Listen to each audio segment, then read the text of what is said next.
സ്ത്രീകൾക്ക് ഈ ജൂൺ 15 തൊട്ട് ഓർഡിനറി ബസ്സിൽ ഫ്രീ യാത്ര ചെയ്യാം.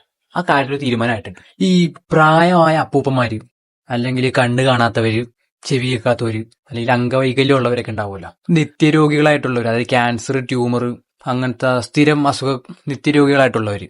അപ്പൊ ഇവരെക്കാളും മുൻഗണന കൊടുക്കേണ്ട ഒരു വിഭാഗം ആൾക്കാരാണോ സ്ത്രീകൾ? എനിക്കറിയില്ല.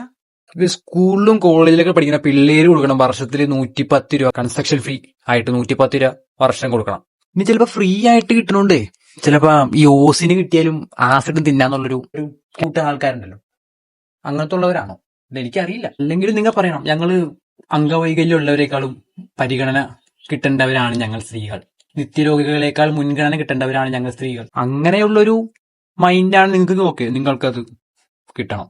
ഫ്രീ ആയിട്ടുള്ള സർവീസ് നിങ്ങൾക്ക് എന്തായാലും കിട്ടണം. വർഷത്തിൽ ഇത്ര രൂപ ഗവൺമെന്റ് അടച്ച് ഒരു ഇപ്പൊ കൺസ്ട്രക്ഷൻ കാർഡ് പോലത്തെ എന്തെങ്കിലും കാർഡ് കൊടുക്കുകയാണെങ്കിൽ നിങ്ങൾക്ക് ഇനി ഇത്ര നാളത്തേക്ക് ടിക്കറ്റ് ഒന്നും എടുക്കണ്ട.